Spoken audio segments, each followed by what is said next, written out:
Судья спрашивает обвиняемого, почему вы избили мужчину, у которого украли кошелек? Но ведь в нем не было денег. Начальник инструктирует нового работника. В течение рабочего дня вы можете 1 раз пообедать, 5 раз покурить, 3 раза сходить в туалет. А если захочется в 4-й раз, можете выйти на работу в выходной день.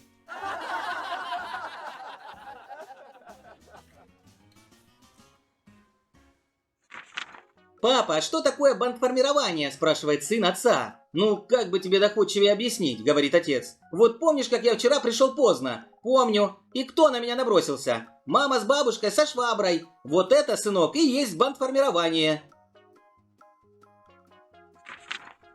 Перед судом выступает симпатичная молодая девушка в качестве свидетеля по делу о злоупотреблениях администрации предприятия, где она работает секретарем директора. «Свидетельница», — обращается к ней судья, — «вы знаете, что вас ожидает за ложные показания?» «Да», — отвечает она, — «директор что-то говорил о 2000 и мутоновой шубе». Общаются двое. «Я мечтаю зарабатывать 100 000 в месяц, как мой отец». «Он что, столько зарабатывает?» «Нет, он тоже мечтает».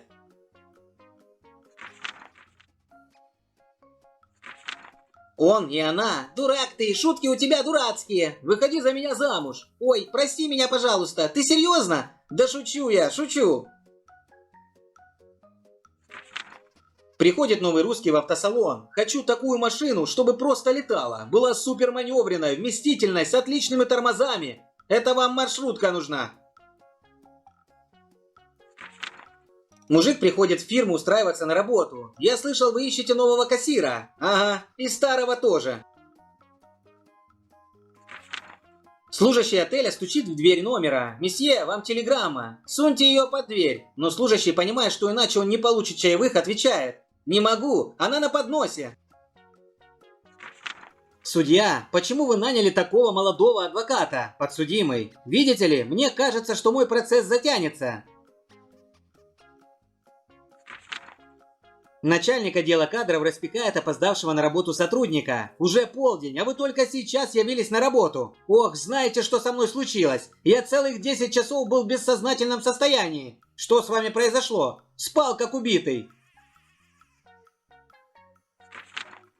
Хозяин кассиру: «Мне донесли, что ты воруешь деньги из моей кассы». «А вы как хотели?» – удивляется кассир. «Чтобы я работал у вас, а деньги воровал у кого-то другого». Директор нефтяной компании по селектору вызывает главного бухгалтера. «Иван Кузьмич, зайдите, когда освободитесь. Не раньше, чем лет через 10, Петр Петрович». «Это как так?» «Да у меня тут налоговая сидит, мы тут разговорились». «Роза Марковна, вы были на свадьбе Фимы и Софочки?» «Была, это ненадолго». «Почему вы так думаете?» «Так и я там познакомилась и с мамой жениха, и с мамой невесты. Они совершенно не подходят друг другу».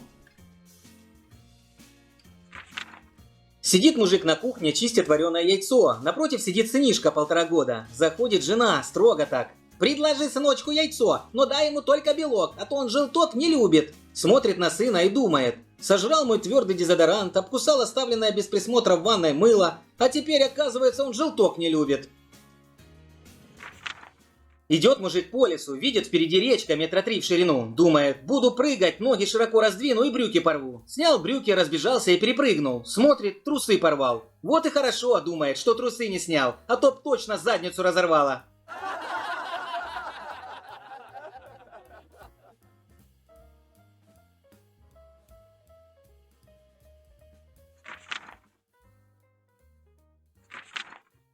Везет же женщинам. Отработала свое спокойно, пришла домой, не торопясь приготовила, помыла посуду, постирала, проверила уроки у детей и спит безмятежным сном. А нас, мужиков, вечные проблемы одолевают. Политика, спорт, водка. Не расслабиться толком, не отдохнуть.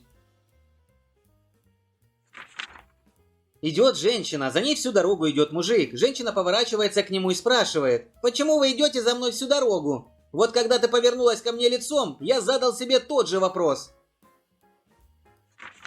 Два одессита тихонько беседуют в зале суда. «Моня, ты мне можешь объяснить, почему во время оглашения приговора нужно стоять?» «Потому что после этого таки придется долго сидеть». Жили-были старик со старухой. «Дед, у нас, кажется, будут дети». «Еще бы, ведь завтра пенсию получаем».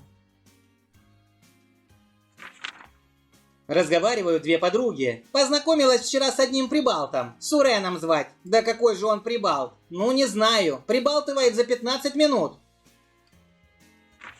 Мать дочки, и ты что, ходила в таком виде на дискотеку? Да. Ладно, одевайся и ложись спать. Одна женщина говорит другой. Моя дочь занимается в изо-студии и рисует голову Аполлона. Каждый день в разных ракурсах. Все лучше и лучше получается. Что, уже похоже на Аполлона? Нет, уже похоже на голову.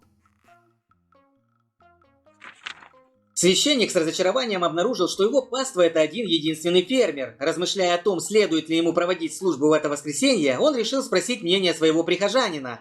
«Если я несу своим курам ведро пшена, – начал фермер, – и приходит только одна, я не оставляю ее голодной», – логично заключил он. Тронутый этой простой аналогией, священник взобрался на кафедру и произнес эмоциональную длинную проповедь. «Вам понравилась служба?» – спросил он по окончанию проповеди. «Когда приходит только одна курица, – раздраженно ответил фермер, – я не скармливаю ей все ведро». Маленький сын за обедом спрашивает мать: «Мама, можно мне конфетку?» «Только через мой суп». Два браконьера. Вчера поймал огромного осетра, закинул его на спину и иду домой. Ну, а тут из-за кустов инспектор рыбнадзора. Ну, а я осетра со спины и в карман. Две старушки, все в морщинах, треплются. Одна говорит: «Вчера показывали по телевизору, как Брижит Бардо живет. И саму ее показывали. Ты помнишь, когда мы молодые были, все хотели выглядеть точно как она? Ну вот и сбылась наша мечта». Идет трансляция ток-шоу, и в телестудии дикий мордобой. Оппоненты лупят друг друга по рожам, чем попало. Жуткий мат, вопли. На экране появляется ведущий. Ну вот и подошел к концу наш выпуск. Мы прощаемся со зрителями. Осталось только поблагодарить того, кто постоянно поддерживает нашу передачу. Нашего спонсора. Центр челюстно-лицевой хирургии «Улыбка». Сложная ситуация – это когда уронил на пол кусок мяса со специями, поднял, подул на него, а потом стоишь и гадаешь, черные точки, которые не исчезли – это мусор или специи? «У меня две дочери-близнецы», – говорит посетитель кафе соседу. «И как же вы их различаете?» «По родинкам. У блондинки родинка на правой руке, у брюнетки на левой».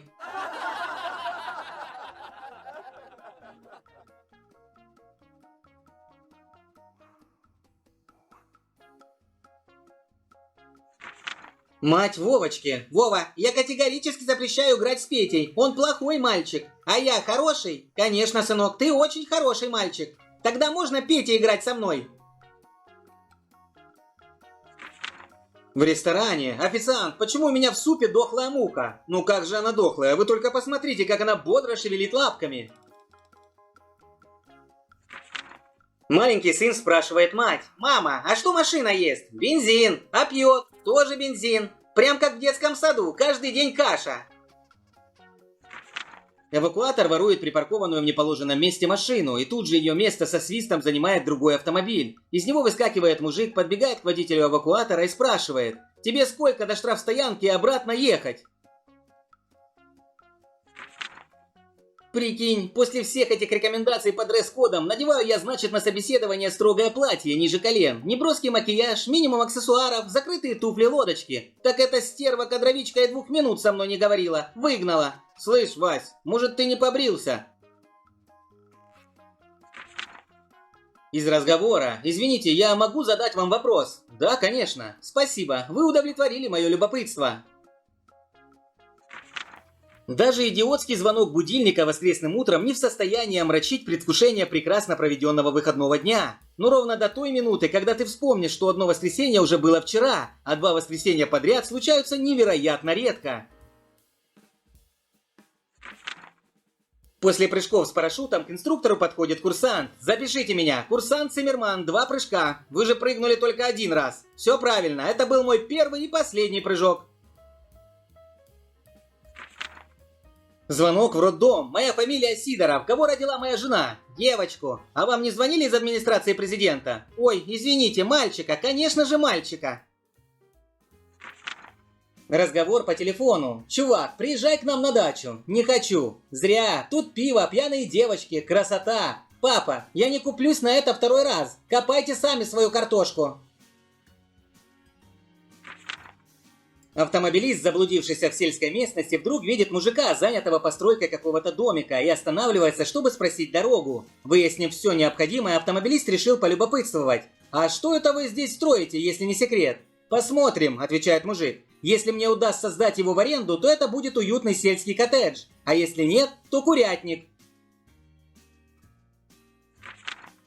Встречаются два сотрудника, один другому. «Я сейчас был у шефа, и у меня две новости. Одна хорошая, а другая плохая. С какой начнем?» «Давай с плохой. Меня уволили. А какая же хорошая? И тебя тоже». Идет мужчина по привозу, видит, продают семечки. У одного торговца цена 10 копеек, у другого 10 копеек. Отдельно сидит еврей и торгует семечками по 20 копеек за стакан. «Товарищ, почему вы продаете семечки по 20 копеек, а другие по 10? Вы что, сами не понимаете, что 20 копеек больше, чем 10? Цыган сдает экзамен по вождению. Инспектор: «Какой знак видите?» Цыган: «Алюминиевый».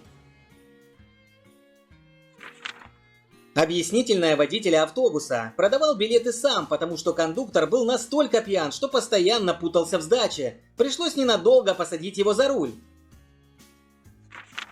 «Выезжаем на правительственную трассу», — шепчет шофер генеральской машины, обращаясь к адъютанту генерала, сидящему с ним рядом. «Выезжаем на правительственную трассу», — шепчет адъютант, повернувшись к генералу, сидящему за ним. «Выезжаем на правительственную трассу», — шепчет генерал-генеральша, сидящий рядом с ним. «Почему шепотом?» — шепчет генеральша генералу. «Почему шепотом?» — шепчет генерал адъютанту. «Почему шепотом?» — шепчет адъютант шоферу. «Вчера холодного пива выпил», — шепчет шофер. Сантехник Сидоров решил бросить пить после одного недавно произошедшего с ним случая. Приехав к теще в деревню, он так напился, что падал мордой в блины. Все бы это было еще ничего, если бы происходило в доме за столом, а не на пастбище. Две подруги разговаривают. «У меня задержка 4 месяца. Ты что, ребенка ждешь?» «Нет, зарплату». После футбольного матча тренер заходит в раздевалку и обращается к одному из футболистов. «Молодец, Петров! Сегодня сделал все просто замечательно! Так держать!» Игрок в ответ: «Спасибо, Виктор Карлович, но я надеюсь, что в следующем матче вы все-таки выпустите меня на поле». Девушка приходит в салон красоты. «Знаете, фенечка, которую вы мне поставили в пупок, слишком тяжеловато. Ну-ка, поднимите майку, покажите ваш пупок. Эй, Колян, твой брелок с ключами нашелся». Общаются двое. «Чего грустный такой?» «Да вчера опять гаишники оштрафовали. Скорость превысил?» «Нет, затонированные стекла в очках».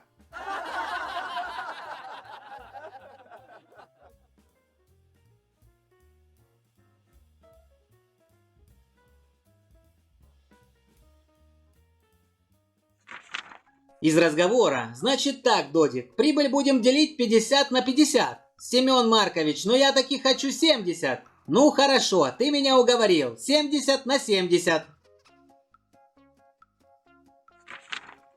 Девушка говорит парню: «Если ты поцелуешь меня еще хотя бы раз, я навек стану твоей. Спасибо за предупреждение». Женщина припарковывает автомобиль, проезжает вперед, врезается во впереди стоящий автомобиль, сдает назад, задевает задний, подходит полицейский. «Паркуетесь на слух, мадам?» Уличный аттракцион с катанием. Женщина решила погорцевать на верблюде, но не удержалась и упала. Падая, она выбила из рук стоящего рядом мужчины телефон, и тот разбился. Зацепила какой-то женщине авоську, лишив ее продуктов. Да еще умудрилась напугать невозмутимое двугорбое животное. А тот со страху рванул и снес продовольственную палатку. Мужик, наблюдавший за этим со стороны, печально резюмировал: «Верблюд – корабль пустыни. И ведь правильно говорят, женщина на корабле к беде».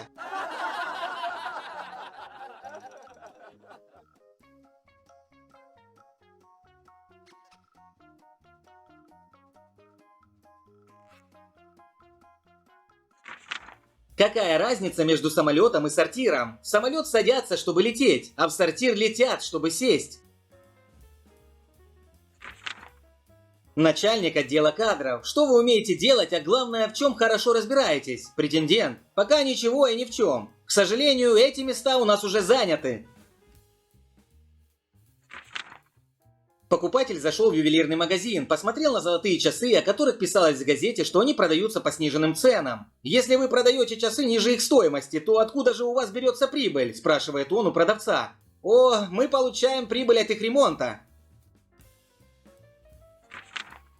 Залетает грабитель в банк с воплями: «Все на пол, руки за голову, деньги в мешок, быстро!» А ему в ответ: «Это не банк, это центр занятости населения. Тогда все вакансии в мешок, быстро!» Старый шахтер говорит салаге: «Слушай, ты уже у нас 3 месяца как работаешь, а до сих пор не можешь уголь первого сорта от второго сорта отличить. Зато я хорошо запомнил, что в тонне угля 700 килограмм». Сломался комп. Жена сказала, чтобы я пошел и погулял с ребенком. Я решил сводить дочку в зоопарк. По дороге оказалось, что дочка – это внучка. Директор банка спрашивает поступающего на работу бухгалтера: «Сколько времени вы проработали на последнем месте работы?» 4 года. Неплохо. А почему уволились? Амнистию объявили. В отделе кадров. У вас есть рекомендации с прежнего места работы? Да, мне там порекомендовали поискать другую работу. Мужик при разводе требует оставить ему ребенка. Судья спрашивает: «А почему именно вам?» Ну как, вот допустим вы кидаете в автомат монету, и он вам выдает банку Кока-Колы. Так чья это банка, ваша или автомата? Одесский дворик. «Соня, у вас эти кактусы на окне, это чтобы мужики не лазили?» «Ой, шо вы, наоборот, чтобы не выпрыгивали». Встретились 2 давние подруги и начинают говорить о том о сём. Одна подруга говорит: «Не поверишь, в общем, иду я домой после фитнеса, и вдруг маньяк выскакивает из-за угла». «Ужас какой!» – отвечает вторая. «Во-во, вот и он точно так же сказал». Уважаемые дамы и господа, сейчас мы услышим лауреата многих международных конкурсов и всемирно известного виртуоза. Он исполнит несколько произведений на своей божественной скрипке, объявляет конферансье публике. «Но я вовсе не скрипач», — шепчет смущенный музыкант. «Я пианист». «Дамы и господа», — продолжает конферансье, «сегодня исполнитель забыл свою скрипку дома и поэтому сыграет нам на пианино, что еще труднее». В командировочном незнакомом городе бродит по улицам в поисках спиртного. Все закрыто. Наконец какой-то прохожий достал из-под полы бутылку. 1000. Черт с тобой, давай. Если захочешь еще, вот тебе телефон, позвони. В гостинице откупорил бутылку и обнаружил в ней чистую воду. В ярости набрал номер телефона. Заспанный женский голос отвечает: «Дежурный диспетчер водоканала слушает». Наконец-то разгадана тайна картины Казимира Малевича «Черный квадрат». Оказывается, по первоначальному замыслу картина должна была называться «Ночной город. Вид из окна». Но неожиданно в городе погас свет. Вопрос на форуме: а что будет, если я запихаю голову в микроволновку на 10 секунд при полной мощности? Ответ: если ты способен это сделать, то хуже уже не будет. 2 игромана встретились один другому. «Я вчера на автоматах 30 штук просадил, жена меня убьет. А я вчера 50 поднял». «Как?» «Прошел мимо». В сувенирном магазине. «Мужчина, я могу вам чем-нибудь помочь?» «Да, мне нужен подарок на 8 марта». «Вам надо что-то подороже, я вас правильно поняла?» «Почему?» «Ну это с учетом того, что сегодня уже 17 марта».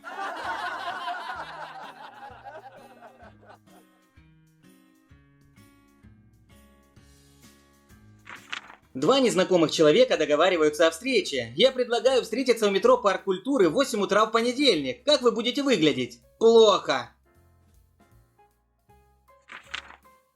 Из разговора: вы рождены в законном браке? Да, наполовину. Наполовину? Как это понять? Мой отец был женат, а мать нет. У китайского магната спросили: как вам удается так качественно подделывать автомобили всемирно известных автогигантов? Очень просто. Крадем чертежи, посылаем шпионов со скрытыми камерами, которые снимают весь процесс производства автомобиля на заводе, и повторяем до мельчайших деталей на нашем заводе. А русские автомобили тоже подделываете? Пытались, не получилось. Наши китайские рабочие после 2-го стакана водки отключаются. Карлсон уже 2 часа летал по комнате и кричал: «Малыш, уведи немедленно собаку или открой окно!» «Нет, Карлсон, полетай еще, очень уж жарко сегодня!» Менты гуляют на банкете в ресторане. Один мент с аппетитом, поедая колбасу сервелат, выковыривает оттуда зерна перца и складывает к себе в карман. По окончании банкета официант, который все это видел, подходит к нему и говорит: «Я вижу, вам очень понравился сервелат. Если хотите, я могу дать вам батон с собой». «Да нет, не стоит. Я от него семян уже набрал».